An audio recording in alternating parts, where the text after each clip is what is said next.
émission du 27 mars 2024. Bienvenue à tous.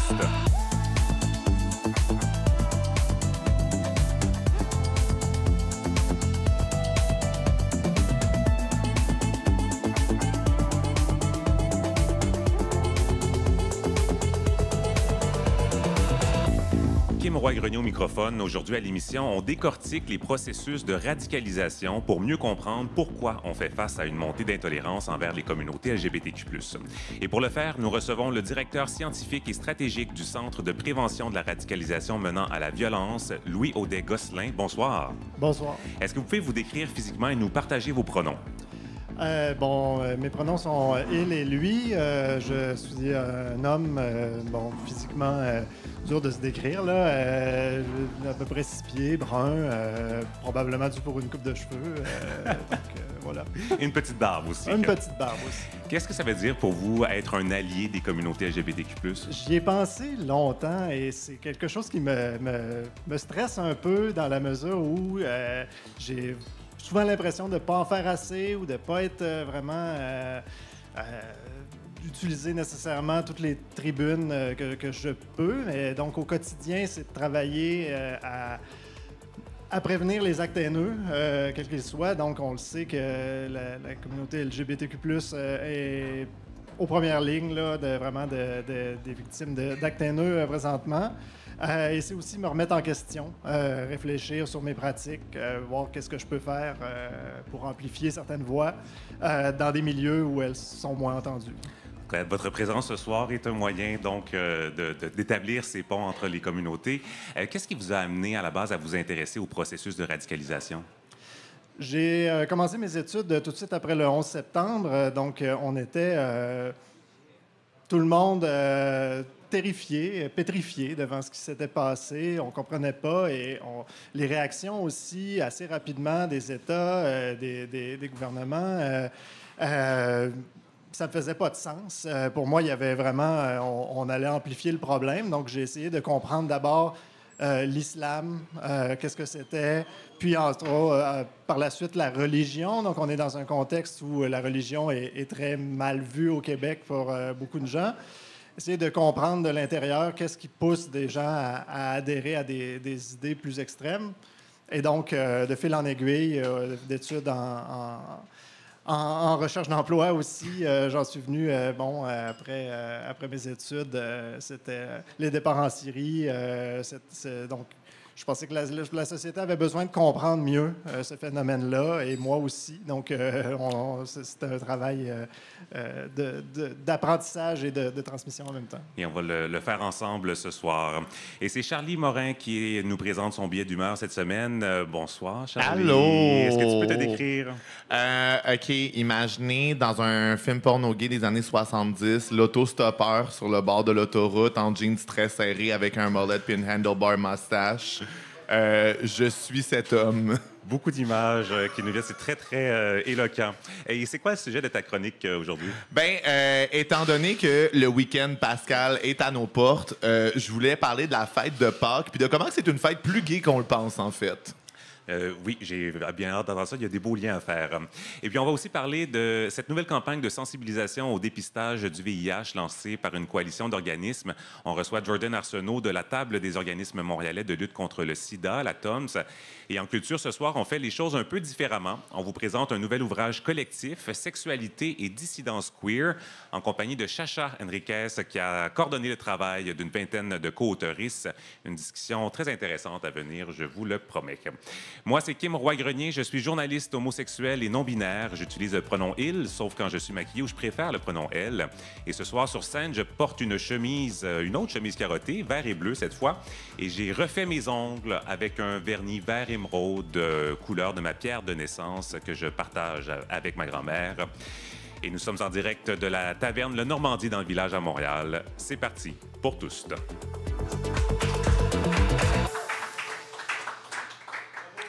Dans quelques jours, le 31 mars, aura lieu une grande manifestation à Montréal pour demander la dissolution du comité de sages formé par le gouvernement du Québec pour se pencher sur les questions de genre. Le rassemblement coïncidera avec la Journée internationale de visibilité transgenre et c'est la coalition Nous ne serons pas sages qui organise l'événement. D'ailleurs, si jamais vous êtes de l'extérieur de Montréal, il y a des autobus qui vont être nolisés à partir de Québec et de Sherbrooke. L'information se trouve sur leur site Internet. Alors, en prévision de cette manifestation, on a voulu aujourd'hui plonger dans la tête des personnes qui alimentent ce mouvement anti-LGBTQ+. Qu'est-ce qui les amène à afficher cette intolérance? On en discute avec le directeur scientifique et stratégique du Centre de prévention de la radicalisation menant à la violence, Louis Audet-Gosselin. Rebonsoir. Rebonsoir.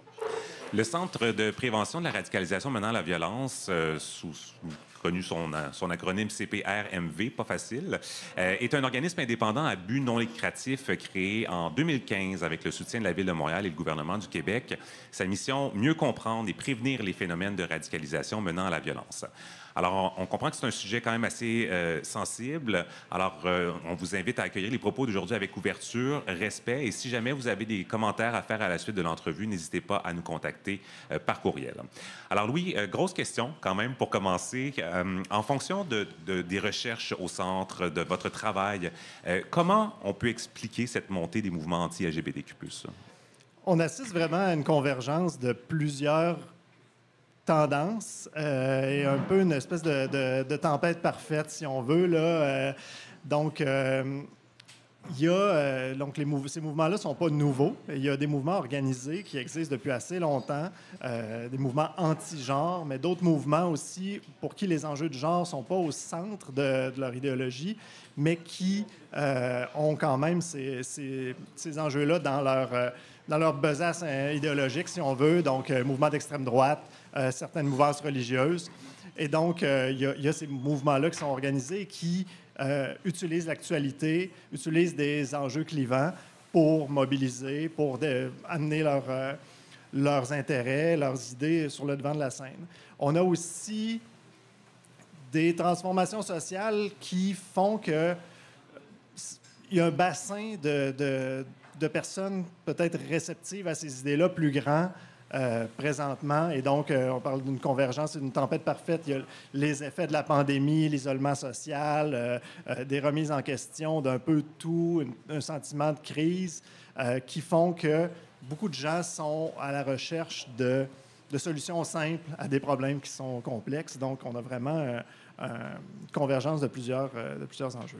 Vous venez d'en parler un tout petit peu. Qu'est-ce qui fait que des personnes sont si perméables à ce genre de discours? Il y a plusieurs. Donc, il n'y a pas un profil type de personnes radicalisées, mais on identifie des facteurs de vulnérabilité qui font que des personnes sont peut-être plus susceptibles à se radicaliser. Donc, il y a des facteurs individuels et malheureusement, là, certaines conditions de santé mentale là, qui rendent plus vulnérables à des idées extrémistes. Et là, il faut vraiment prendre tout ça avec un pas de recul. Donc, la majorité des personnes qui ont ces conditions-là ne sont pas extrémistes du tout, ils ne le sont jamais. Là. Il y a aussi des enjeux environnementaux dans l'environnement immédiat, les cercles sociaux qu'on fréquente, la qualité des liens familiaux, des cercles sociaux non extrémistes qui sont significatifs. Ça, c'est des facteurs de protection. L'absence de ces cercles-là, ça va être des facteurs de vulnérabilité. Et il y a une constante vraiment dans tous les mouvements extrémistes, c'est le sentiment d'exclusion, le sentiment d'être marginalisé, le sentiment de ne pas être entendu, ou le sentiment de ne pas avoir la place auquel on pense avoir droit dans la société. Et là, je parle bien de sentiment, ce n'est pas nécessairement une réalité objective. Donc, les personnes radicalisées, homophobes, ne sont pas objectivement, disons, défavorisées, mais il y a un sentiment que certains gains de droits vont leur en enlever. Et c'est ce sentiment-là qui est réel. Donc, la situation n'est peut-être pas nécessairement objective, mais le sentiment d'exclusion est réel et c'est à lui qu'il faut s'adresser. Justement, quand on se parlait la semaine dernière, vous me disiez avoir un exemple en tête d'un Australien qui est arrivé ici au Québec un peu après avoir traversé cette période de sentiment d'exclusion, d'isolation. Est-ce que vous pouvez nous en parler? Oui, bien, on remarque que dans les mouvements, disons, d'extrême droite ou qui se mobilise beaucoup contre les droits LGBTQ+, aujourd'hui. Il y a beaucoup de jeunes hommes cis, hétéros. C'est un exemple qui était tiré de la thèse d'un collègue, Frédéric Nadeau, qui a fait une thèse d'anthropologie sur les mouvements d'extrême droite au Québec. Donc, il a fait des entretiens, des observations dans ces mouvements-là. Et une des personnes qui a grandi en Australie dans son école secondaire voyait l'affirmation de différents mouvements identitaires autour de lui, des immigrants, des gens de confession musulmane, des personnes de la communauté LGBTQ+, le mouvement féministe, des militantes féministes. Et lui, comme jeune blanc, il ne sentait pas qu'il y avait vraiment quelque chose de cool auquel se rattacher, une cause, il n'y avait rien. Et il l'a trouvé en redécouvrant ses origines canadiennes-françaises par les publications en ligne de mouvements d'extrême droite québécois. Et donc, c'est comme ça qu'il a été attiré vers l'extrême droite au Québec, qui a immigré ici et qui s'est impliqué. Donc, on se dit, si on avait pu lui donner cet espace de fierté-là, cet espace d'expression-là, de revendiquer quelque chose pour lui, avant qu'un groupe comme la Fédération des Québécois de souche le fasse, ben, on aurait gagné quelque chose. Donc ça, c'est un exemple Oui. de mesure de protection. Voilà. Est-ce qu'il y en a d'autres qu'on pourrait mettre en place pour éviter que ces personnes qui sont quelque part dans une situation de vulnérabilité ne tombent dans cette radicalisation-là? Il y a beaucoup de mesures à mettre en place. Et donc, c'est ça, les facteurs de vulnérabilité, souvent, on n'a pas beaucoup de contrôle dessus. Et les débats polarisés aussi, l'actualité internationale est aussi un facteur de vulnérabilité qui va accélérer la polarisation. Mais c'est vraiment dans l'écoute et dans le dialogue qu'on va réussir qui sont les maîtres mots, en fait, de l'intervention, de la prévention. Donc, d'écouter les besoins de la personne. Donc, pas nécessairement débattre avec les idées, parce qu'on sait qu'il n'y a pas vraiment d'intérêt à débattre avec des idées haineuses ou extrémistes, mais comprendre d'où ça vient, puis fournir les réponses à ces besoins-là. Donc, et c'est des solutions qui vont être au cas par cas, individuellement. Mais peut-être qu'aussi de diminuer un peu, responsabiliser les élites aussi, ceux qui ont la parole publique, à faire attention à leurs paroles pour ne pas amplifier certaines idées haineuses ou extrêmes. Ça, c'est aussi quelque chose qu'on peut faire. C'est ce que j'allais vous demander, en fait. Qu'est-ce qui tombe dans la cour, par exemple, d'un gouvernement provincial, comme celui de la CAQ, au niveau de son rôle d'être un rempart et d'instaurer ces mesures de protection-là? Bien, c'est ça. Il y a, évidemment, on valorise une approche qu'on dit qui implique toute la société. C'est-à-dire que chaque composant de la société a un rôle à jouer et les gouvernements, évidemment, par leur politique, ont énormément de pouvoir et d'influence. Donc, dans la protection d'abord des victimes des actes haineux et des victimes de la radicalisation, c'est vraiment notre priorité numéro 1. Dans la mise en place de services sociaux, santé, services sociaux qui sont adéquats, qui répondent aux besoins, d'avoir toujours des gens qui sont présents, des gens qui peuvent être significatifs, des agents de protection autour des différents individus. Ça va être là que les gouvernements ont un très grand rôle à jouer. Vous avez parlé tout à l'heure un peu de l'effet de la pandémie, de l'isolation. Il y a des données qui ont été publiées récemment où on observe une baisse du lien social. Et ça aussi, en fait, vous m'avez même dit que ça vous alarmait, ces données-là. Personnellement, c'est une des choses qui me font très peur là, quand je vois les données qui sortent dans les différents pays à travers le monde, sur les jeunes en particulier, sur la socialisation des jeunes. La pandémie a accéléré vraiment un isolement, une vie qui est de plus en plus en ligne et donc des relations sociales qui sont moins significatives, moins grand nombre d'amis, moins grand nombre de relations amoureuses. Et donc, tout ça, c'est des occasions manquées de connaître d'autres réalités, de connaître des points de vue différents. On a une tendance à se replier vers des cercles beaucoup plus petits de gens qui pensent comme nous, et avec des relations en ligne qui sont peut-être moins dans la cordialité, plus dans la confrontation. On peut bloquer quelqu'un en ligne, on ne peut pas le faire dans la vie réelle. Donc, c'est une tendance assez lourde un peu partout et on pense que ça a vraiment un effet accélérateur là, sur la radicalisation de certains jeunes, de ne pas avoir nécessairement de soutien social, de cercle social autour d'eux. Donc plus facilement, ils sont plus facilement réceptifs à des solutions simples, des idées extrêmes. À des communautés aussi qui s'expriment en ligne. On en a beaucoup parlé dans l'actualité des incels, oui. Les célibataires involontaires. Quand on lit ces forums-là, évidemment, c'est choquant ce qu'on y lit, mais il y a plusieurs niveaux de lecture quand on s'attarde vraiment aux messages qui y sont publiés. Absolument. Il y a plusieurs niveaux de lecture et je pense qu'on doit approcher ces espaces-là plus sous un angle relation d'aide. Donc, je sais que c'est difficile parce qu'il y a des propos très violents et c'est pas... Je ne demande pas non plus à tout le monde d'engager le dialogue avec des personnes qui sont dans ces cercles-là parce qu'effectivement, c'est confrontant, c'est difficile, puis on doit se protéger aussi comme individu. Mais il y a vraiment... c'est vraiment une des vitrines sur certains mal-être de beaucoup de gens, des jeunes. Et bon, c'est un reflet aussi en négatif des marqueurs de réussite sociale qui, lorsqu'on ne les atteint pas, on se sent raté. Et donc, ça nous plonge vers le bas, ça nous plonge parfois vers des idées extrémistes. En terminant, j'aimerais ça qu'on fasse un petit parallèle entre d'autres causes, par exemple la cause environnementale. Vous me disiez que ça faisait longtemps qu'on appréhendait des attentats terroristes liés à la cause environnementale et tout, et finalement, bon, il y a des actions militantes, peut-être moins dans la violence, et une des raisons qui peut expliquer ça, c'est encore une fois un facteur de protection, c'est les perspectives d'avenir.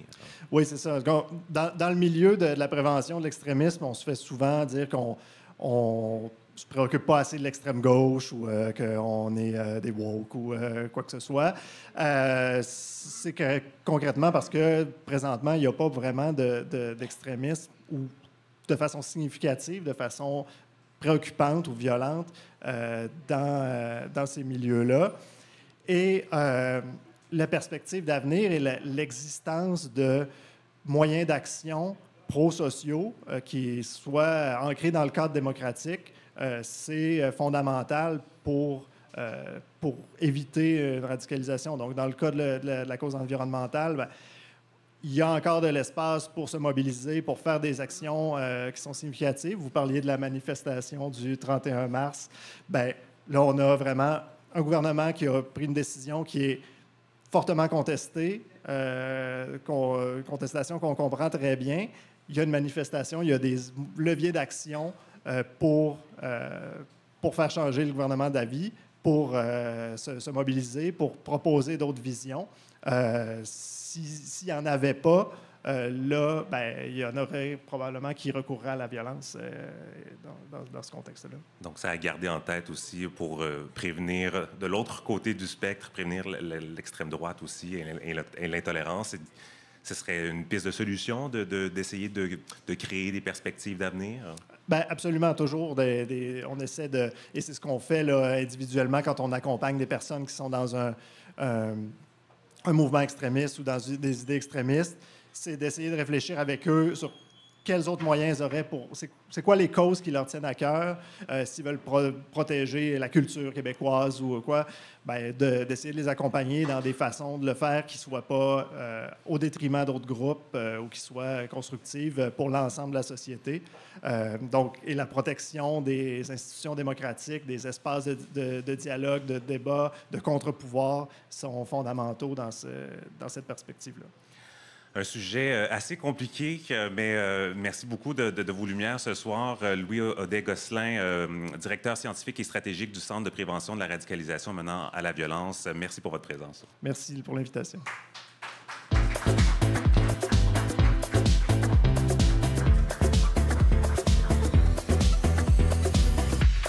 Voici maintenant un résumé des nouvelles nationales et internationales. Nouvelle étape dans la réforme du droit de la famille au Québec. Après la reconnaissance des parents de même sexe, le gouvernement vient encadrer les droits et les obligations des conjoints de fait avec enfants, notamment en cas de séparation. Une compensation financière pourra par exemple être obtenue pour un parent qui a mis sa carrière de côté pendant que l'autre parent s'est enrichi en travaillant. Les conjoints pourront toutefois se soustraire à cette mesure d'un commun accord et la mesure ne sera pas rétroactive.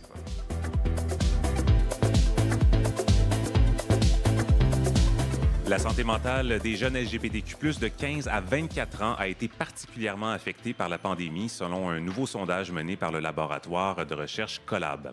Les 2 tiers des répondants estiment que leur santé mentale était moyenne ou mauvaise au moment de l'enquête, c'est-à-dire entre novembre 2021 et janvier 2022. Les personnes non-binaires, les autochtones et les personnes vivant en milieu rural étaient surreprésentées. Environ 4 personnes sur 10 ont déclaré souffrir d'une dépression sévère et 3 sur 10 d'une anxiété sévère.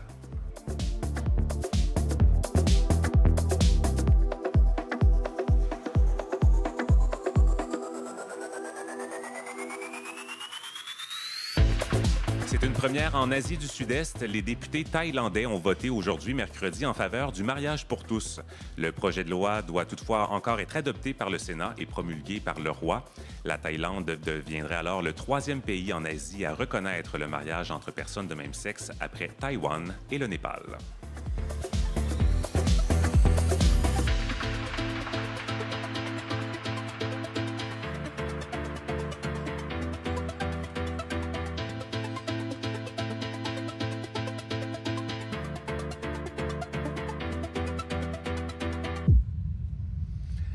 Cette semaine, pour la chronique humoristique, c'est le retour de Charlie Morin. Bonsoir. Allô, je suis de retour. On est content, Charlie.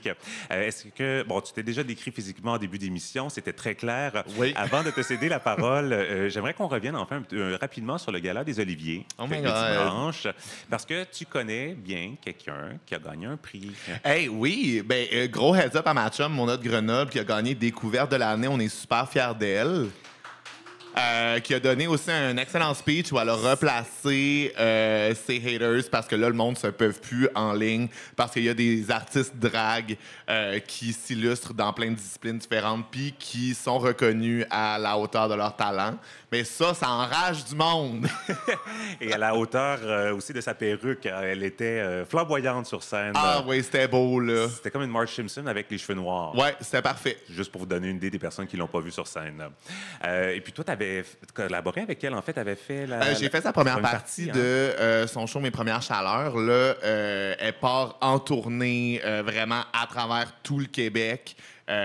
Puis c'est ça. Là, c'est un show d'1 heure et demie. Probablement pas de première partie, mais quand c'était son heure, elle m'a traîné avec elle, puis ça m'a fait immensément plaisir. Bon, je pense à plein d'autres affaires quand tu dis tout ça. Et aujourd'hui, on va passer à ta chronique à la place. Alors, tu nous parles de Pâques aujourd'hui. Je parle de Pâques, mais parce que là, déjà, le carême achève. On sait, 40 jours avant Pâques, on sacrifie des petits plaisirs au nom de sa spiritualité. Fait que moi, croyez-le ou non, ça fait 40 jours que je suis pas allé au sauna le G.I. Joe. J'ai réussi. De peine et de misère. Mais qu'est-ce qui s'en vient pas dans 4 jours? La libération, c'est Pâques. On pense pas nécessairement Pâques comme une fête queer, mais laissez-moi vous prouver le contraire. Déjà, les couleurs pastel, entendons-nous, elles ont été massivement adoptées par les tender queer. Avais-tu déjà entendu ce terme-là, Kim? Pas du tout. OK, tender queer ou tendre queer, aucun lien avec Tendre Fesses d'Éric Lapointe. Dans le fond, ce sont ces adultes queer qui romantisent l'hiver de l'enfance et de la douceur. Fait qu'on parle de gens qui aiment les cabanes de couverture, les peluches, les couleurs de chambre de bébé. Ça fait partie de leur univers visuel, OK? Puis derrière cette présentation de soi inoffensive se cachent des champions et des championnes du signalement de vertu. En fait, même si ce sont des gens extrêmement politisés et à gauche qui sont généralement contre la police, ils surveillent, contrôlent et réprimandent le discours en ligne d'absolument tout le monde dans leur communauté. Ils sont insupportables et c'est, selon moi, ces gens-là qui sont à l'origine de... tu connais l'expression très courante sur les internets « go touch grass ». Hey, Kim, K-pop, là, ça fait 2 ans. Là. La semaine passée, je disais que Trana faisait mon éducation sur les stars internationales. Là, tu fais mon éducation sur Je suis là, les Kim. mots-clés et les tendances. Merci. Parfait. Fait que Go Touch Grass, que moi, je traduirais en français québécois par Va donc pognasser du gazon. Et c'est un appel à reprendre contact avec la réalité qui nous entoure et d'arrêter d'être chroniquement en ligne. Parce que si vous n'avez jamais vu de Tenderqueer, c'est normal. Ils et elles ne sortent jamais de chez eux. Leur militantisme n'est observable qu'en pixels. T'es pas tendre envers les tenderqueer. Absolument pas, mais le truc, c'est qu'il y a ce mime-là super célèbre aussi où c'est que, dans le fond, les tenderqueer, c'est des mauvaises personnes déguisées en bonnes personnes, puis les punks, c'est des bonnes personnes déguisées en mauvaises personnes.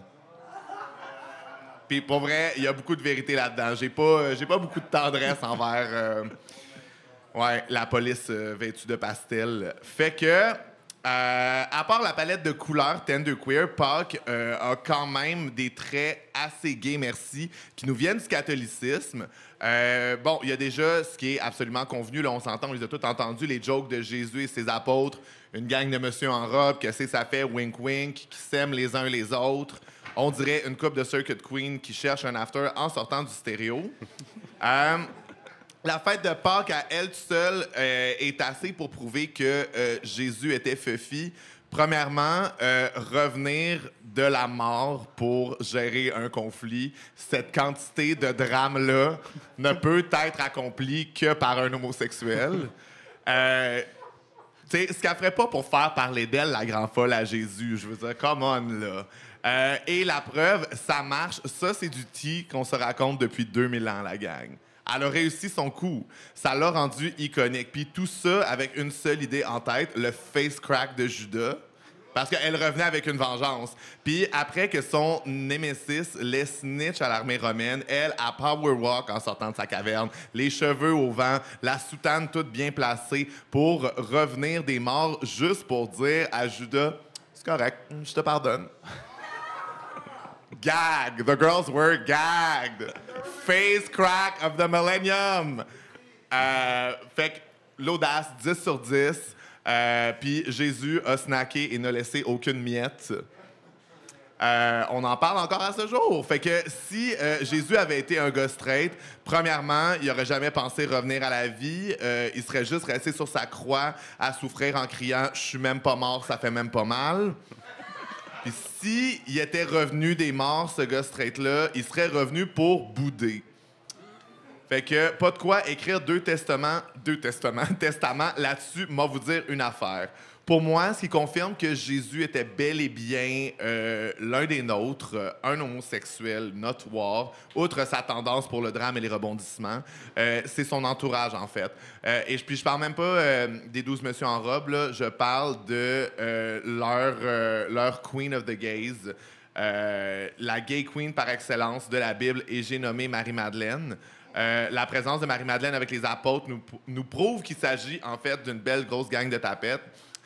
On est dans l'Antiquité, fait qu'en l'an quoi, là, 18, genre 28, 29, dépendamment de l'âge qu'on donne à Jésus à ce moment-là. Là. Puis Marie-Madeleine fait du travail du sexe, elle est indépendante financièrement, c'est la girl boss originelle. Et vous êtes en train de me dire qu'elle, quand elle pue sa job, dans son temps libre, elle passerait gratuitement du temps avec des hommes hétérosexuels pour le fun! Personne n'y croit! Jamais de la vie. Voyons, là, Marie-Mad, c'est la pitoune un peu fofolle là, que ce gang de gars-là encourage dans ses mauvaises décisions. Elle a besoin de sa gang de fifs. Fait que, rappelez-vous que Marie-Madeleine était la OG Queen of the Gays et je vous souhaite une fin de semaine de Pâques des plus gays, la gang. Charlie Morin, tout le monde, merci pour cette réflexion sur Pâques. Avant de te laisser aller, par contre... Avant de me laisser aller? Oui, parce que tu as un autre engagement. Après, j'aimerais qu'on fasse un petit teaser pour notre prochain invité. Oui. Donc, qui qui viendra nous parler d'une campagne de sensibilisation au dépistage du VIH. Tu as accepté de participer à cette campagne-là. On peut te voir déjà sur les réseaux sociaux. Yes! Pourquoi c'était important pour toi de collaborer à cette opération? Ben, moi, le milieu du VIH, c'est sûr que c'est de là d'où je viens. C'est-à-dire que moi, avant d'être humoriste, j'ai travaillé pendant 7 ans dans le communautaire, dans la lutte contre le VIH. Mais il y a aussi le fait que ce que ça cible spécifiquement, cette campagne-là, c'est une reprise d'autonomie via l'autotest, qui est une belle option pour démédicaliser aussi les tests. C'est-à-dire qu'on pense souvent à l'autotest comme quelque chose qu'on ferait seulement soi-même, seul, mais en fait, c'est une manière de pouvoir être dépisté par les pairs ou dépisté dans des contextes qui ne sont pas nécessairement seulement médicaux, parce que souvent, les hommes gays, on a l'impression d'être surmédicalisés, en fait. Puis, les séroconversions les plus récentes, c'est souvent des hommes gays dans la trentaine, et c'est pas qu'ils sont pas au courant des services, c'est juste qu'ils sont tannés. Puis je comprends aussi, parce que c'est vrai que c'est plus de charge mentale, puis c'est plus d'affaires auxquelles penser, puis des fois, dépendamment de tes pratiques, il peut y avoir du jugement, puis des choses comme ça. Je trouve que l'autotest puis le dépistage par les pairs, c'est vraiment un bon complément à l'espèce de fatigue de la surmédicalisation des hommes gays. Ici, à la maison, ce qu'il vient de vous dire, c'est un peu du charabia. Restez avec nous parce qu'on va décortiquer tout ça avec Jordan tout de suite après cette petite transition musicale. Et je rappelle d'ailleurs que si jamais vous êtes humoriste à la maison, que vous aimeriez vous asseoir dans la chaise de Charlie, la semaine prochaine, il y a une ouverture. Alors, n'hésitez pas à nous contacter, info@commercialtouste.com. Merci, Charlie. Ça fait plaisir. T'es tellement shady. T'es genre, c'est du charabia. En passant, sa chaise est libre la semaine prochaine. Mais tu reviens dans 2 semaines ou 3 semaines. Oui, j'en reviens dans 2 semaines ou 3 semaines. C'est correct. Là. Oui. Bon spectacle tantôt, Charlie. Salut.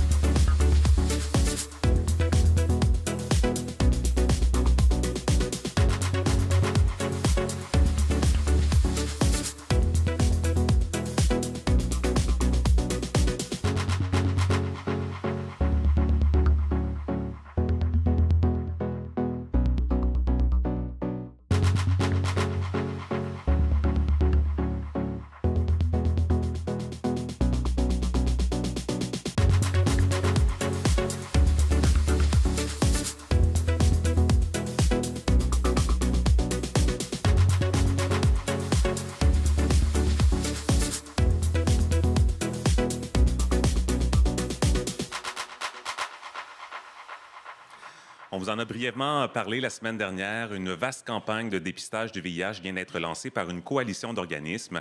La Coalition des organismes communautaires québécois de lutte contre le sida, la COQ-SIDA, Réseau et la Table des organismes montréalais de lutte contre le sida, la TOMS. Et mon prochain invité est d'ailleurs chargé d'analyse et de mobilisation à la TOMS, Jordan Arsenault. Bonsoir. Allô, Jordan de la Je prenais une photo en plus, un petit selfie sur scène. Faire ce selfie avec toi et Chacha, c'est un grand moment pour moi. Mon ami Mark-Andrew Hamilton me dit qu'il a été invité comme 50 fois à ce podcast, et que moi, je me sens comme très choyé.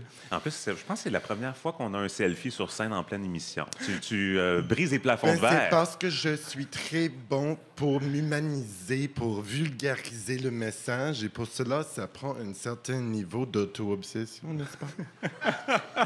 Bon, mais je te tends la perche à ce moment-là. Est-ce que vous pouvez vous décrire physiquement et nous partager vos pronoms?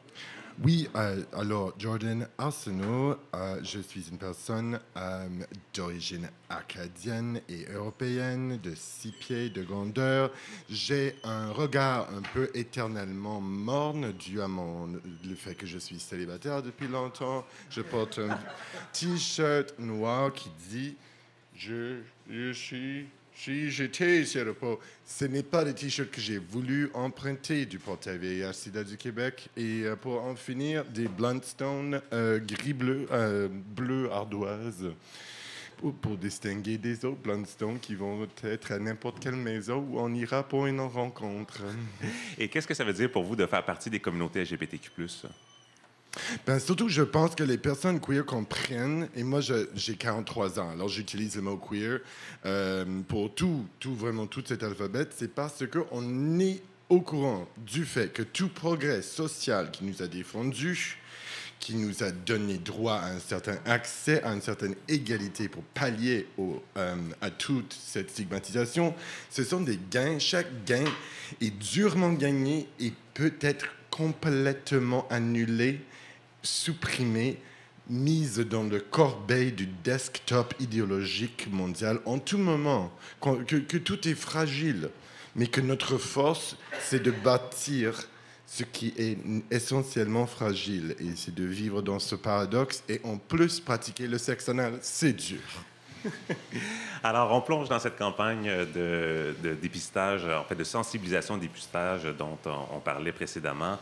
Il y a des nouvelles données qui montrent qu'il y a une augmentation des retards de diagnostic en ce qui concerne le VIH. Qu'est-ce qu'on entend au juste par retard de diagnostic?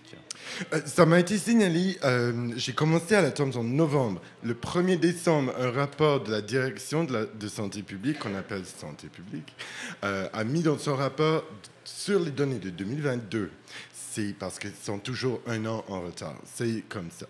C'est en comparant aux années antérieures, la montée de 2022 semblait vraiment énorme, semblait au-delà de toute attente, de toute prévision.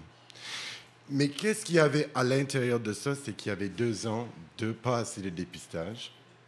Ce qui a fait qu'on a un genre de tempête parfaite qui faisait en sorte que parmi les hommes de la diversité sexuelle, je vais peut-être le redire, c'est comme devenu un poème pour moi. Parmi les hommes de la diversité sexuelle qui ont été diagnostiqués séropositifs du VIH en 2022, 47% d'entre eux, c'est-à-dire presque la moitié, ont reçu un diagnostic tardif. Et ça veut dire qu'ils auraient contracté le VIH au-delà d'1 an ou 2 avant leur dépistage. Le niveau de 47% est un des plus hauts que j'ai vu dans les données des 10-11 années en question. Ça veut dire que c'est une montée alors que l'adoption de la prophylaxie pré-exposition et l'étendue de l'autotest et toute la conscientisation, le fait que les gens ont littéralement moins baisé durant la pandémie en plus. Malgré tout ça, il y a cette montée de diagnostic tardif et c'est inquiétant parce que c'est censé être le contraire. Les diagnostics tardifs, on aurait imaginé sans la COVID, que ce ne soit pas comme ça. Alors, théorie à part, c'est ça la réalité. Et comment on le sait, ça, que la contraction du VIH a eu lieu 1 an, 2 ans avant le dépistage? C'est là où j'ai appris le genre du mot globule. C'est les globules blancs, hein?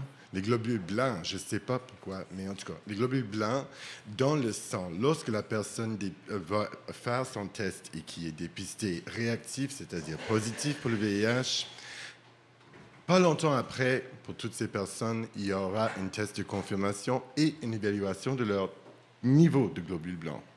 Les globules blancs chez une personne qui a eu le VIH au-delà d'1 an ou 2 sont nettement inférieurs à ceux de quelqu'un qui est tout nouvellement infecté. C'est parce que là, le corps est en hyper-réaction à l'infection. Tandis qu'après 1 an ou 2, c'est le virus qui attaque de plus en plus les globules blancs jusqu'à ce qu'il atteigne un taux qui est dangereux pour la santé, qui est néfaste pour la santé. Et c'est de là où, normalement, une intervention pharmaceutique est activée. Dans mon temps, on passait facilement 5 ans sans médicaments, entre diagnostic et médicaments. C'était normal. Alors, une chose que j'ai dû expliquer à certaines personnes par rapport à la prise du médicament, si ça ne fait pas 5 ans que tu l'as eu, normalement, la personne n'aura aucune idée, peut-être. Et c'est l'affaire sournoise, parmi toutes les affaires sournoises. En fait, le VIH est souvent un festival d'affaires sournoises quand on le voit de plus en plus. Et cette année, l'année 2002, la programmation est vraiment, vraiment misérable quant au diagnostic tardif. Parce que comme on peut imaginer... On peut être asymptomatique pendant un long moment. Oui, on peut avoir des symptômes dans la primo-infection qui ressemblent à une grippe, puis après, quasiment rien jusqu'à ce que, par exemple, des bronchites, des infections comme ça. Mais ça, à part, ça veut dire que le dépistage régulier, c'est-à-dire annuel, ne se faisait pas et on s'était dit...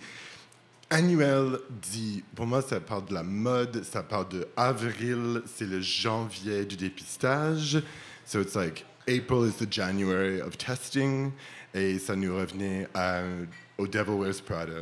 Et puis, il fallait détourner cette nouvelle glauque en quelque chose qui allait être attachant et intéressant. And there's nothing better than a gay iconic conversation pour stimuler justement, comme Charlie a dit, dans son totally not charabia intervention, c'était que c'était vraiment pour les hommes gays de la trentaine et les hommes ayant des relations sexuelles avec d'autres hommes dans la trentaine qu'on voulait rejoindre.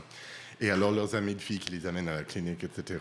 Charlie a parlé, et vous aussi d'ailleurs, des autotests, donc qui est un nouvel outil de dépistage. Pendant longtemps, au Québec, il fallait absolument faire son dépistage dans une clinique et on devait être en présence d'un ou d'une professionnelle de la santé lorsqu'on recevait son diagnostic. Alors, comment ça fonctionne, l'autotest, au niveau de son accès et pourquoi ça a changé cette pratique-là? 2020, je n'ai pas étudié si l'affaire de la pandémie... Je pense que c'était un croisement de deux influences. L'avènement de la pandémie et la diminution d'heures de service par rapport au dépistage est venu rejoindre le fait que les gens revendiquaient l'accès à l'autotest qui existait, la technologie pour l'autotest existait depuis des années. Alors, cette crainte d'une réaction souvent de faire du tort à soi-même. Malheureusement, le taux de la stigmatisation toujours autour du VIH faisait en sorte que le risque pour la personne était plutôt envers elle-même face à cette réaction. Mais quand on y pense, j'ai pensé l'autre jour, c'est aussi le fait quand on va faire face à quelque chose qui risque de changer notre identité. Est-ce que tu es habitué à voir un changement, une transformation identitaire dans ta vie ou non? Est-ce que ça provoque des mauvais souvenirs? Tout ça. Alors, on a voulu longtemps bloquer l'accès à l'autotest par peur que ça laissait les gens trop seuls. Mais là, la COVID a changé la donne. Ça a été approuvé en 2020. Heureusement, on a le portail VIH-Sida du Québec qui offre du clavardage. On a Réseau qui est notre partenaire présentiel où on peut aller chercher l'autotest, faire l'autotest avec l'intervenant. On peut trouver d'autres peut-être clients qui voudraient le faire avec toi aussi. Moi, j'en ai fait un, ce qui est drôle parce que je suis séropositif depuis 2006. Le résultat est invalide. So I can still travel and everything's fine. Et c'est ça qui se passe quand c'est indétectable peut-être. Que des fois, ça ne marche pas. Parce que dans le fond, ça fait partie de la stratégie aussi de la campagne, c'est de dire, bon, oui, il y a des deux autotests qui sont disponibles, mais vous n'avez pas à le passer seul. Il faut bien s'entourer. Non, c'est ça. Il ne faut pas se sentir seul, il ne faut pas être seul, parce que tu n'es pas seul. Alors, je voudrais comme juste adresser deux phrases pour, j'espère, peu de personnes, mais d'après mes mathématiques, il y aura quelques-uns qui, peut-être, pendant le mois de cette campagne, vont avoir un test réactif ou positif. Et c'est que tu n'es pas seul. Respire. Cherche de l'aide d'un ami, idéalement de confiance. Cherche de l'aide chez les organismes dont on nomme plusieurs dans nos communiqués à propos de la campagne. Après, il faut imaginer qu'il va y avoir comme beaucoup d'informations médicales qui vont suivre après ton test de confirmation pour s'assurer que l'autotest n'est pas un faux positif. C'est rarissime. Le niveau d'efficacité de ces autotests est épouvantable, c'est vraiment impressionnant. Mais quand même, après cela, il faut juste comprendre que si tu as besoin d'aide, l'aide est là de chez plusieurs numéros de téléphone et de services que nous offrons. Et pour y revenir, le portail VIH-Sida du Québec offre aussi un service d'informer ses partenaires. Alors, le plus important, en rejoignant la personne nouvellement diagnostiquée, à cause de la criminalisation, à cause de la stigmatisation, est-ce que tu vas vouloir dire à Rosemont 8.5 que tu as eu le VIH? Je pose cette question à Chacha. Non, c'est comme, est-ce que tu vas vouloir dire à quelqu'un que tu connais à peine ou à quelqu'un que tu aimes que c'est le cas? Peut-être que tu n'as pas la force en ce moment-là. Fait que par l'entremise confidentielle du portail, on peut informer les gens pour qu'ils aillent se faire tester. Le taux de transmission du VIH reste assez étrange selon les données. Fait si on s'imagine une personne qui n'est pas médicamentée, qui est séropositive pour le VIH, il existe des risques. mais c'est certainement pas à le faire seul parce qu'on peut avoir l'impression, en ayant son diagnostic, qu'il faut dire à tout le monde parce qu'il y a une réaction d'hyper-responsabilité et souvent, parce que je travaille avec les personnes nouvellement diagnostiquées, une courte période d'éloignement de tout ça. Alors, pour pallier à ça, qu'est-ce qui est de mieux que le clavardage pour de nos jours, il y a des aspects intéressants et peut-être subtilement réconfortants par le fait que c'est un staff super et c'est des gens bilingues, trilingues qui sont là pour aider à transmettre cette information parce que là, en se faisant dépister, eux, les partenaires, on va graduellement réussir à diminuer ce 47% que j'aime pas. Le nombre 47, j'aime pas ça du tout. Ça devrait aller vraiment vers les 30 et moins. Encore moins, oui. Encore moins. Et ces autotests-là, bon, vous l'avez dit, on peut aller les chercher dans des organismes. On peut aussi les commander par la poste. C'est vrai. En ce moment, c'est gratuit. Donc, ça permet aussi d'éviter, en fait, de surmonter les barrières liées à l'accès aux tests de dépistage en région, lorsqu'on n'est pas dans des grands centres urbains. Mais cette gratuité des autotests, elle est mise en danger? C'est la fin qui s'en vient, Oui, c'est ça? selon la coalition des organismes québécois de lutte contre le sida, le fédéral menace de couper la couverture, la gratuité de ces autotests. On ne sait pas si c'est parce qu'il n'y a pas de preuve d'une adoption massive des trousses d'autotest ou si c'est simplement un de ces jeux de poker entre le fédéral et le provincial qu'on voit souvent dans la santé, ou c'est parce que c'est juste 35 $. Comme moi, j'habite un quartier où 35 $, c'est un hamburger puis un Coke sur le coin, genre de la petite Italie. Like, at least you can still get a Coke and a hamburger for $28, Tanya. Fait que c'est genre une perception peut-être aussi chez la fonction publique que 35 piastres n'est pas si mal. Tandis que le Community Based Research Center, dont le site entièrement bilingue, a le lien sur le site de la TOMS, aussi sur prêt-pour-l'action.com, readyforaction.org. Tu verras comment commander ces autotests-là. Non seulement ils sont gratuits en ce moment, mais aussi l'importance de faire cette campagne maintenant, c'est parce que les trousses qui ont été envoyées aux organismes montréalais vont expirer. Ils ont une date de péremption, merci. Normalement autour de novembre pour ceux qui nous étaient envoyés.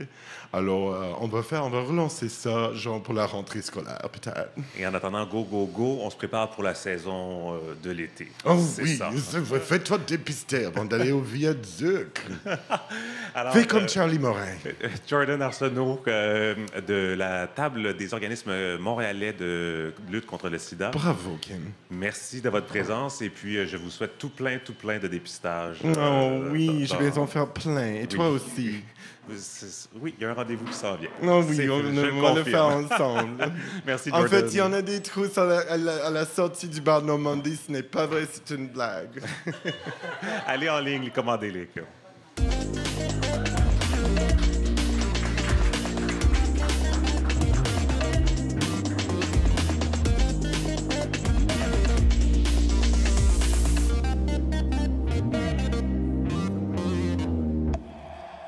En fin de semaine dernière avait lieu le premier colloque Nouvelle Voix masculine à Montréal. L'événement visait à encourager les hommes à prendre en main leurs besoins affectifs et relationnels et aussi à les sensibiliser à l'importance d'exprimer leurs émotions. Tout ça dans le but de s'affranchir des stéréotypes et de développer une masculinité plus ouverte et moins toxique. J'ai appris l'existence du colloque par hasard cette semaine. Un témoignage d'un participant est apparu dans mon fil d'actualité LinkedIn. Éric Bolduc, thérapeute en relation d'aide, partageait que quand il a fait son coming out comme bisexuel à son grand-père mourant, c'était en 2005, ce dernier lui a répondu « Il y a 30 ans, on vous aurait couru après avec des bâtons ». Avant d'ajouter qu'il était sincèrement content et heureux qu'il puisse vivre ça et qu'on était rendu là socialement. Ça m'a inspiré à vous partager à mon tour un témoignage. Samedi dernier, ma grand-mère est décédée à l'âge de 89 ans, après plusieurs années de lutte contre l'Alzheimer. Ma grand-maman, c'est celle qui m'a gardé quand j'étais petit, mais c'est aussi celle qui m'a appris à compter en jouant aux cartes. Et c'est elle qui, à mon adolescence, pendant que je n'étais pas encore out, a interrompu la discussion dans un souper de famille parce que quelqu'un venait de dire le mot « fif ». Elle a pris la parole et a ramené tous les convives à l'ordre. Ça se dit pas, ce mot-là. Il faut dire « homosexuel ». Deux petites phrases, mais qui m'ont clairement marqué parce que ça fait une vingtaine d'années de ça et je me souviens encore des places où on était assis autour de la table. Elle venait de contribuer à sa manière à ce que je me sente éventuellement à l'aise de m'affirmer comme homosexuel. Alors aujourd'hui, à tous ces grands-parents qui ont osé et qui osent encore casser le moule, rompre avec les traditions et remettre en question des idées préconçues pour faire de notre société un monde plus tolérant et inclusif, je vous dis merci. Yolande, je te dédie cette émission et je te souhaite un bon voyage pour rejoindre ton Sylvain chéri.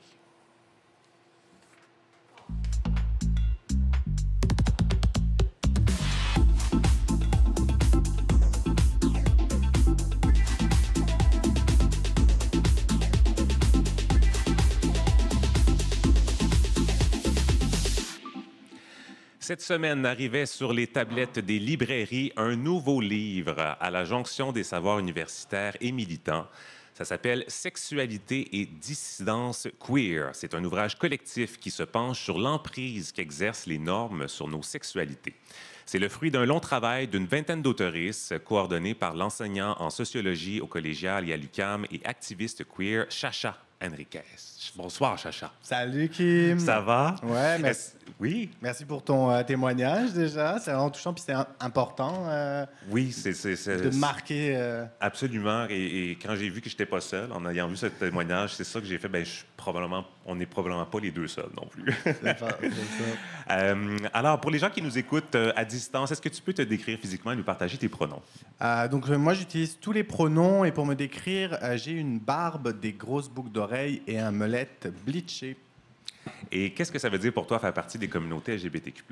Faire partie des communautés, pour moi, c'est quelque chose de très important, particulièrement dans un contexte de backlash. Le backlash a comme effet de nous isoler. Et je pense que c'est le moment d'autant plus nouer des liens communautaires, parce que pour moi, les communautés, ce sont des communautés de lutte. Hein. Les communautés, c'est un peu la base à partir de laquelle on peut faire face à la peur, faire face à la haine, faire face à la honte et se reconstruire ensemble pour faire changer la société qui nous entoure. Et question de transparence, je mentionne qu'on est amis depuis une quinzaine d'années. Alors qu'on s'est rencontrés, on était à l'université tous les deux. Et déjà, à ce moment-là, tu étais très militant. Tu viens de parler de communauté, de rassemblement. Qu'est-ce qui t'a amené vers cet activisme-là? Parce que c'était déjà dans ta vie avant d'arriver à Montréal aussi, là. Ouais, ben moi, j'ai commencé à 16 ans à militer, mais je pense que l'activisme, ça vient tout le temps d'une soif de justice sociale, d'un sentiment d'injustice sociale. Puis quand dans notre parcours, on vit des choses parfois difficiles, moi j'ai une enfance vraiment difficile, ben, ça nous donne envie de changer le monde qui nous entoure pour en faire un monde plus juste, un monde plus égalitaire. Et bon, évidemment, je suis très content pour toi de l'apparition de ce livre parce que, bon, on en a parlé au cours de j'ai envie de dire 2-3 ans. Ouais. Alors, c'est quand même beaucoup de travail, beaucoup d'énergie que tu as mis dans ce projet. Félicitations. Et juste au premier abord, j'adore ta couverture. Je voulais le montrer à distance, un jaune éclatant. Ouais. Comment t'en es venu à choisir cette couverture-là? Ben, j'ai surtout choisi l'illustratrice qui est Isadora Ayesha Lim et dans le fond que j'adore, qui est une personne queer que j'adore, et je lui ai parlé du projet. Donc ça qui était intéressant, je lui ai parlé du projet, de l'état d'esprit que j'avais envie d'avoir dans cette couverture, et c'est le premier dessin qu'elle a fait. Donc, c'est vraiment, je pense, elle a catché, elle a eu comme une espèce d'illumination, puis on est allé avec ce premier dessin-là qui est incroyable, qui est comme pour moi le visuel parfait pour ce projet. Coup de cœur, et on le voit très bien en librairie. Quand je suis entré chez Le Guillion tout à l'heure, dans le présentoir devant, j'ai pas pu le rater, je l'ai tout de suite pris et je suis allé à la caisse. On va en parler plus en profondeur de ce livre-là. Les co-autoristes proviennent de différents milieux, universitaires, militants. Pourquoi c'est important pour vous d'adopter cette forme de mixité au niveau de l'approche? Dans le fond, dans nos communautés, il y a des savoirs qui circulent. C'est-à-dire que nos communautés sont des communautés marginalisées au sein desquelles on échange sur nos expériences. Et donc, il y a des savoirs qui circulent. Il y a des choses qui sont assez évidentes quand on fréquente les communautés queer, qui ne sont pas forcément déjà dans des articles scientifiques. Donc, pour nous, c'est important de faire ressortir ces savoirs-là, qu'ils aient voix au chapitre, qu'on les considère comme autant importants que des savoirs académiques. Mais aussi, c'est important de se positionner. On le fait en tant que dissident sexuel, ce projet, et en tant que queer, et on veut changer la société. Donc, c'est ce positionnement-là, il est, je pense, important pour tous et toutes qui avons contribué au projet. D'ailleurs, le mot dissidence n'a pas été choisi au hasard. On ne parle pas de marginalisation ou de pratiques marginalisées. Pourquoi c'est important d'aller plutôt vers ce mot-là? C'était l'idée de reprendre du pouvoir, justement. C'est l'idée, au lieu de parler du fait d'être des populations marginalisées, de dire on est dissident, ça veut dire on reprend du pouvoir sur notre situation. Ça veut dire aussi on met de l'avant nos pratiques qui sont inventives, qui sont créatives et qui ont un potentiel transformateur.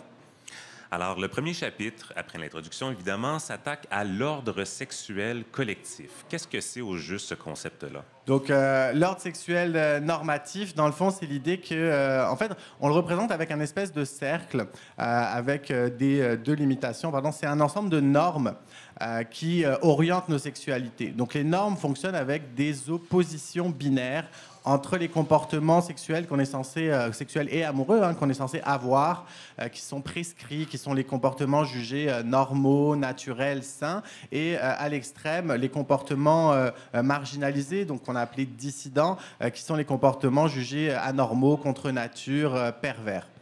Et donc, ce livre-là, parution mars 2024, vous avez commencé à travailler là-dessus il y a bien longtemps. Et à ce moment-là, on en a parlé plus tôt à l'émission, il n'y avait pas encore ce mouvement de montée d'intolérance. Comment est-ce qu'un livre comme celui-là s'inscrit dans le contexte politique actuel? Ça a eu une influence sur votre travail? Oui, en effet, ça a une grande influence sur le travail. Au début, non. Nous, au début, moi, je voulais faire un livre tranquille sur les questions de sexualité. Pas si tranquille que ça, là. Je veux dire, on aborde quand même beaucoup d'enjeux dont on parle très, très peu. Mais c'est ça, il y a eu tout cet enjeu du backlash qu'on voyait arriver. Et voyant arriver le backlash, j'ai travaillé avec Gabriel Richard, qui a écrit le livre Hétéro l'école, qui a écrit Faire famille autrement. On devait travailler sur le chapitre sur l'homophobie. Et là, on s'est dit, mais à la place de travailler sur l'homophobie, on va travailler sur le backlash hétérocis normatif. Donc, on a un gros chapitre qui travaille à penser cette situation, qui essaie de créer un dialogue autour de cette situation et qui a pu être utilisé aussi pour moi, qui ai décidé de m'impliquer dans la campagne Nous ne serons pas sages avec la manifestation qui aura lieu dimanche. Et ce backlash-là, il prend quelle forme? Moi, je le travaille sous 3 angles. Premièrement, un renforcement des normes de genre, de la binarité de genre, des normes sexuelles face à des changements qui ont eu lieu. Deuxièmement, et c'est le point le plus important, une mobilisation des élites. En fait, les élites conservatrices essayent de mobiliser une base militante, une base électorale pour prendre le pouvoir ou pour le conserver en nous produisant comme une menace. Donc, on nous pointe du doigt, on nous produit comme une menace, ce qui a pour conséquence de créer une grande hostilité face à nous. Et c'est cette hostilité qui est la haine. La montée de la haine, c'est la montée de cette hostilité contre nos communautés. Et le troisième point, c'est le détournement d'attention. Donc, on essaye de détourner de l'attention les réels problèmes. Par exemple, on va faire passer une motion, la motion du vagin, comme ça a été nommé. À l'Assemblée nationale. À l'Assemblée nationale, on va faire passer une motion sur un jugement où on dit qu'on invisibilise les femmes alors que le mot femme est utilisé 67 fois, en se prétendant être à la défense des femmes, la même journée où la ministre de l'Habitation refuse de sortir l'argent pour qu'une maison pour femmes victimes de violences soit construite. Donc c'est très significatif de comment on va utiliser ces outils-là pour se montrer comme étant la défense des femmes, alors qu'en réalité, les réelles politiques qui peuvent aider des femmes victimes de violences, elles ne sont pas là. On va plonger dans d'autres chapitres du livre. Vous abordez la bisexualité, la fluidité amoureuse, le polyamour, les relations consensuelles non monogames. Qu'est-ce que vous apportez de nouveau sur ces modèles dissidents? Quelque chose dont on s'est rendu compte dans le chapitre, déjà, premièrement, sur les bisexualités, on a un peu tendance à considérer que les bisexuels vivent de l'homophobie, mais en moins grande quantité. En réalité, on pense qu'il y a des formes spécifiques de normativité associées aux bisexualités qui sont la norme de la monosexualité, c'est-à-dire être orienté vers un seul genre. Donc les bisexualités viennent remettre ça en cause et amènent un potentiel de fluidité au niveau des orientations sexuelles et de fluidité aussi au niveau du genre, de l'attirance du genre. Le polyamour amène aussi une sorte de fluidité au niveau de l'orientation l'orientation relationnelle, c'est-à-dire c'est l'orientation relationnelle. Est-ce que toi, tu es plus couple monogame, couple ouvert, trouble? Donc, il y a cette idée qu'on peut re-questionner tout ça. Ce dont on s'est rendu compte, c'est que les stéréotypes qui touchent les personnes bisexuelles comme les personnes polyamoureuses sont pas mal les mêmes, sont presque exactement les mêmes. Alors, c'est-à-dire, on a toute l'idée que ce serait qu'une phase transitoire. Donc, ça ne va durer qu'un temps, jusqu'à ce que tu trouves le bon genre, jusqu'à ce que tu trouves la bonne personne. Toute l'idée que tu ne pourrais pas être heureux en étant bisexuel ou polyamoureux. Toute l'idée que tu serais hypersexuel. Donc les personnes poly et les personnes bi coucheraient avec tout le monde qui bouge, seraient vectrices de maladies. Donc on les produit aussi comme étant dangereuses. Donc si on déroule tout ça, on se rend compte qu'il y a tout un ensemble de stéréotypes qui sont les mêmes. Et c'est ce que nous, on a appelé la mononormativité. Cette idée de l'orientation vers un seul genre et vers la monogamie qui fonctionne de manière conjointe, en fait. Et qui s'attaque aussi qui vise à renforcer la stabilité face à la fluidité. Vous essayez de déconstruire notre relation au plaisir, d'amener de nouvelles perspectives, en fait, plutôt. J'ai envie de dire, qu'est-ce qui ne fonctionne pas en ce moment avec notre relation avec le plaisir? Ben, c'est sûr que le plaisir, c'est quelque chose qui est quand même très orienté quand on l'apprend. Déjà, premièrement, le plaisir, on a tendance à le limiter à la question du corps, en excluant, par exemple, l'utilisation d'objets, de pornographie, de consommation. Mais après, c'est pas tout le corps, c'est aussi limité aux organes génitaux. Donc là, c'est déjà d'ouvrir le plaisir, de le dégénitaliser, de créer beaucoup de possibilités et de se dire le plaisir, c'est une expérience qui est multidimensionnelle et qu'on peut vivre du bout des orteils jusqu'au cerveau. Et donc, beaucoup de choses au niveau du plaisir se produisent dans le cerveau. Et dans cette quête ou cette recherche du plaisir, entrent en jeu aussi toutes les questions de consentement. Vous en parlez dans le livre aussi, notamment avec les communautés BDSM. Oui, donc c'est intéressant parce que les communautés BDSM qu'on présente souvent, qu'on associe souvent à la violence, au danger, en réalité, ont une culture du consentement qui est extrêmement riche, extrêmement développée, où on considère le consentement comme un processus continu qui a lieu donc pendant, avant et après les relations. Et donc, c'est cette idée du consentement la culture du consentement qui doit nous permettre de créer des dialogues, de créer des conversations pour, espérons-le, plus de plaisir et plus de respect des limites de tout le monde et une plus grande affirmation des sexualités de tout le monde. Mais le consentement, ça s'apprend, ça s'enseigne aussi. Auprès des jeunes, notamment, surtout parce qu'ils découvrent leur vie sexuelle, leur identité sexuelle. Tu travailles beaucoup avec des étudiants au collégial, à l'université aussi. Tu as observé qu'il y a plusieurs inégalités dans ce qui est enseigné, selon l'établissement où les élèves sont allés, mais tu as aussi observé des inégalités ou en fait des différences par qui enseigne ces notions. C'est pas toujours des gens qui sont spécifiquement formés. Oui, OK. OK. En fait, un des enjeux, l'éducation à la sexualité, le programme gouvernemental est relativement bien fait, mais il n'y a pas les moyens pour. Donc, qu'est-ce qui se passe? C'est très inégal d'une école secondaire à l'autre, d'un cégep à l'autre. Par contre, ce qu'on remarque, c'est que souvent, c'est abordé sous l'angle du danger. On aborde rarement la sexualité sous l'angle du plaisir. Donc ça, c'est déjà un premier problème. Mais aussi, on a vu des acteurs qu'on ne s'attendait pas forcément à voir faire de l'éducation à la sexualité, c'est-à-dire la police, par rapport au sexting. Donc le sexting entre mineurs est une activité illégale, qu'il y ait repartage sans consentement ou non. Donc juste la pratique du sexting entre mineurs est illégale. Et les services de police se sont... de la SQ se sont saisis du dossier, ont mis en place le projet Sexto et vont intervenir dans les écoles pour prôner l'abstinence sexuelle, tout en participant à avoir des campagnes, donc des campagnes d'affichage où on te dit que ton image ne s'effacera jamais, que ta grand-mère va la voir, que ça va être la fin de ta vie. Donc toute une campagne qui s'inscrit aussi dans la logique de la culture du viol. Donc les spécialistes d'éducation à la sexualité, ça fait très longtemps qu'on dit qu'ils font sortir du discours d'abstinence sexuelle et prôner la réduction des méfaits. Et là, on voit un retour de ces discours d'abstinence sexuelle avec des policiers qui ne sont absolument pas formés à l'éducation à la sexualité. Donc, il faut faire de l'éducation, mais avec les bonnes personnes et peut-être avec des approches différentes de l'abstention.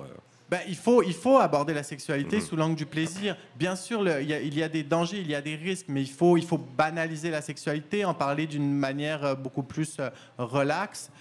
Si vous voulez un exemple, on peut parler du hockey. Je ne sais pas si je le prononce bien. J'y connais pas grand-chose à cette pratique sportive. Tout ce que je sais, c'est que c'est une pratique qui est dangereuse, qui comporte des risques. Pourtant, ben, on va en parler ouvertement à table. Les parents vont nous amener à faire notre entraînement de hockey. C'est quelque chose dont on va pouvoir parler avec nos amis ouvertement. Donc, c'est un sujet qui est banal. Pourtant, c'est une pratique qui a aussi des dangers. Donc, la sexualité, c'est aussi une activité du quotidien qui peut être vécu de manière très banale, qui comporte aussi des risques, et il faut réduire les risques, mais il faut aussi pouvoir en parler d'une manière libérée. Ouverte et franche. Le livre aborde aussi la question du plaisir dans la sphère privée versus la sphère publique. C'est ce que vous appelez le concept de la spatialité des sexualités. En fait, je dis vous, probablement que d'autres chercheurs aussi. Vous avez remarqué que ça a beaucoup changé dans les dernières années, évidemment, avec Internet. C'est quoi votre constat sur cette spatialité de la sexualité aujourd'hui? Je pense que déjà, il faut avoir un constat qu'on travaille avec l'ordre sexuel normatif, mais ce dont on se rend compte, c'est qu'il a globalement moins d'impact sur nous qu'avant. C'est-à-dire qu'il y a eu, on a questionné la société, des pratiques extrêmement marginalisées ont pu émerger, notamment grâce à Internet. Le niveau de l'impact, on va dire, de l'ordre sexuel normatif est moins fort qu'avant, sauf en ce qui concerne la division de la société entre la sphère publique et la sphère privée. Et c'est là où on voit que la sexualité est renvoyée à la chambre à coucher, et dès qu'elle sort de la chambre à coucher, c'est là où elle devient criminalisée. Donc on pense à la criminalisation du travail du sexe, qui est une activité économique, donc ça rentre dans la sphère publique. On pense à la criminalisation du cruising gay, qui est une pratique qui est cachée de la vue des passants, mais qui a lieu dans des endroits publics comme des parcs la nuit, et qui est une pratique qui est aussi criminalisée, une criminalisation homosexuelle qui s'inscrit dans l'histoire de la criminalisation des hommes gays. On pense aussi à toute la question du contrôle et de la criminalisation de la sexualité en ligne. Le en ligne, c'est un enjeu quand même important parce que le en ligne, c'est une nouvelle sphère publique. Donc, je parlais du sexting tantôt. C'est vraiment cet exemple de comment les forces de police vont se saisir de ces dossiers-là, en fait. La pornographie amateur, ou la pornographie autoproduite aussi? Oui, alors il y a des formes de criminalisation. On pense à des criminalisations de discours public. Je pense à Hélène Boudreau là, qui s'était montrée seins nus avec son diplôme de l'UQAM, puis la l'UQAM qui over-réagit. Bon, là, c'est pas une notion de criminalisation, mais il y a tout cet enjeu-là où, vous voyez, on veut pas être associé avec de la pornographie, etc. Bon, Hélène Boudreau, ça l'a bien fait rire. Elle a fait beaucoup d'argent sur son OnlyFans grâce à ça.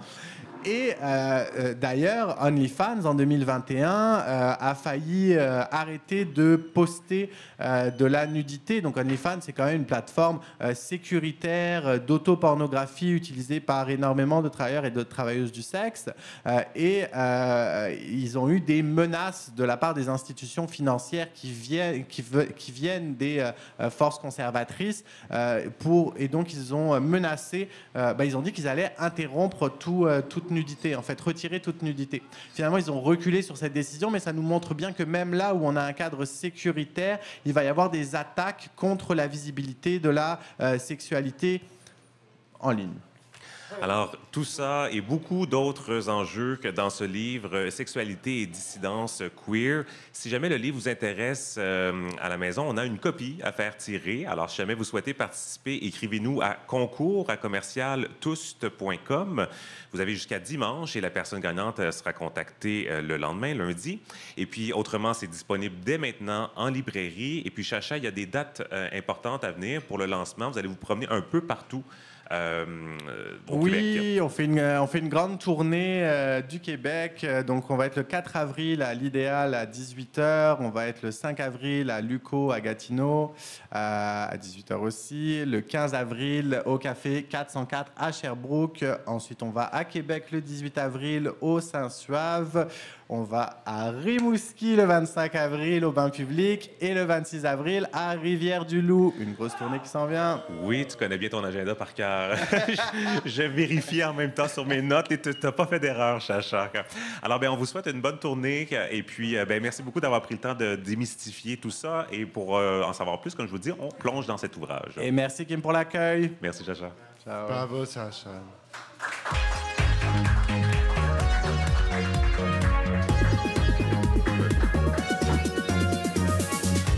C'est déjà le mot de la fin. Mes remerciements aujourd'hui, notre invité Louis Audet-Gosselin du Centre de prévention de la radicalisation menant à la violence. Merci pour vos lumières. Notre humoriste de la semaine, Charlie Morin. Joyeuse Pâques, Charlie. Et merci aussi à Jordan Arsenault de la table des organismes montréalais de lutte contre le sida, la TOMS, pour cette campagne de sensibilisation au dépistage du VIH. On souhaite que les stocks d'autotests se vident. Qui fait sa zone rose l'été pour tous vos dépistages NID. Il y a plein d'endroits à aller vous informer sur toutes sortes de sites comme Portail VIH, entre autres. Chacha Henriquez pour le livre Sexualité et dissidence queer, merci. Et puis bonne tournée au Québec pour aller faire la publicité de cet ouvrage collectif. À la technique cette semaine, Chante Abralian. Oui, on peut applaudir aussi. Nos interprètes en langue des signes, Marie Penel et Catherine Langevin-Pépin. Et notre serveur adoré derrière le bar, Dominique Séguin. Alors, si jamais vous souhaitez venir nous voir, c'est tous les mercredis à 19h au Normandie. On est là un peu avant, on est là un peu ou beaucoup après pour le karaoké. Suivez-nous sur nos réseaux sociaux, Facebook, Instagram, TikTok. Abonnez-vous à notre infolette. Écrivez-nous si jamais vous avez des commentaires, des suggestions. Ici Kim Roy-Grenier, au nom de toute l'équipe, merci d'avoir été avec nous et à la semaine prochaine.